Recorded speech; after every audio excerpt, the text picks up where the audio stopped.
a deep breath, and shoved open the creaking wooden door. In the moonlight, I could see a pile of dry hay, and on top of it, a beat-up old cradle just sitting there. There were faint sounds coming from inside.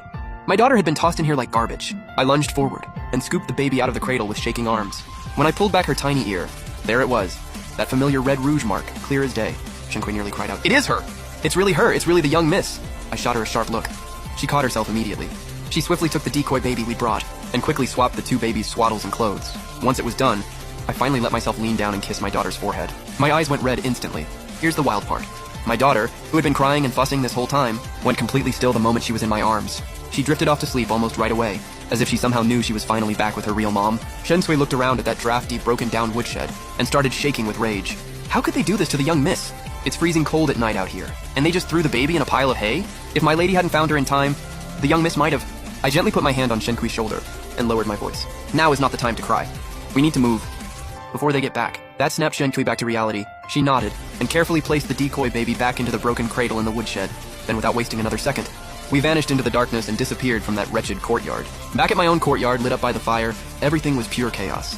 The servants had lined up, passing buckets hand to hand, splashing water onto the raging flames. Water and embers clashed together as sparks burst through the night. Lady Hu stood outside the gate, stone-faced, her expensive robes whipping in the heat.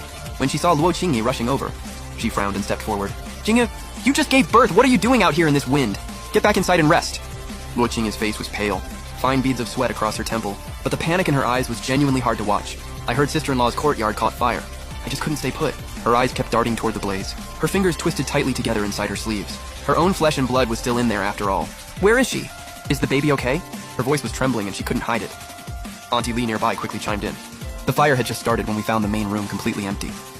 The second lady and the young miss must have already gotten out safely. Luo Qinghe let out a breath and her shoulders finally dropped a little. But Lady Hu let out a cold snort, her face full of contempt. What an absolute disaster of a person. She managed to burn her whole courtyard down just by having a baby. This perfectly good house totally ruined now. She looked around and said sharply, "Something this big happens, and not a single servant is around? Are you looking for me, mother-in-law?" A cool, calm voice suddenly came from the shadows. Everyone turned to look.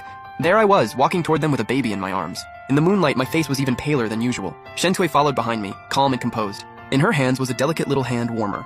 When the fire broke out, there was so much smoke that I was afraid it would get to the baby. So I took shelter in Yuan's courtyard for a bit. Luo Qinghe's eyes went straight to the carefully wrapped bundle in my arms, and the faintest little smirk crept onto her face. Lady Hu spotted me, and her expression turned sour. "Your courtyard was perfectly fine. How did it just catch fire? Was it your people being careless, leaving behind a spark that set the whole place ablaze? I honestly have no idea what happened. I had just given birth when I realized every single servant and maid had left the courtyard.